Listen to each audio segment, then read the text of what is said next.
It was a Monday afternoon like any other. I had spent most of the day working, the hours stretching on as they often do when you're immersed in a task. The usual routine, a mix of emails, calls, and meetings, made the day feel like any ordinary Monday. I was on my way to meet my wife Sarah at a party she had been excited about. It was a gathering with friends she hadn't seen in a while, and I was looking forward to seeing her and enjoying the evening together. As I drove, I pulled out my phone to pass the time and check a few messages. Then something caught my eye, a photo. At first, I didn't think much of it, but as I looked closer, everything inside me froze. It was a picture Sarah had posted just an hour ago. She looked stunning, as always, but there was something wrong with the photo. In the background was another man, Jason, her so-called friend from work. His arm was draped around her, holding her far too intimately for comfort. I zoomed in on the image, my heart sinking as I saw them laughing together, as if there was no one else in the world. The way he was looking at her, the way they were so close, it wasn't something a friend would do. It felt too personal, too real. My stomach churned as I sat there, staring at the screen. It wasn't the first time I'd heard of Jason, but I had always dismissed it. They were just friends, Sarah had told me. It was nothing. But in that moment, the truth hit me like a freight train. Everything that I had trusted about our relationship felt like it was slipping through my fingers. I tried to stay calm, tried to reason with myself, but I couldn't ignore the growing sense of dread gnawing at me. I couldn't go to the party anymore. I had to know the truth.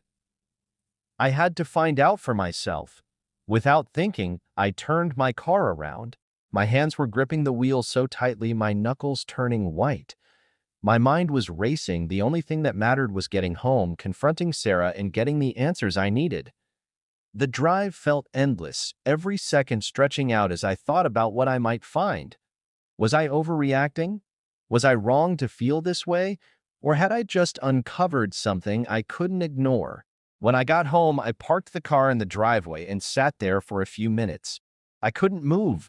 I was afraid of what was about to unfold, afraid of the reality that I might be facing a truth I wasn't ready for, but I had no choice. I walked into the house, and there she was, sitting on the couch with her phone in hand, completely unaware of the storm that was about to hit. She smiled when she saw me, her eyes lighting up, and she asked how my day was. But I didn't respond right away. I just stood there, staring at her, my heart pounding in my chest. I couldn't take my eyes off her. The woman I loved, the woman I trusted with everything, was sitting right in front of me, and I didn't know if I could ever look at her the same way again. Slowly, I pulled out my phone, the picture still fresh in my mind. I held it up, showing her the photo. Her face went pale. She froze, her smile quickly fading, replaced by an expression of fear and guilt. She didn't need to say anything. The look in her eyes told me everything. She knew I had seen it. She knew what that photo meant, and yet she still tried to explain. She told me it was nothing, that Jason was just a friend, that the photo didn't mean anything.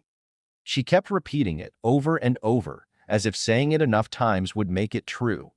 But I could see the cracks in her story. I could see how her hands shook as she spoke, how she avoided my gaze. It was all a lie. I could feel it in the pit of my stomach.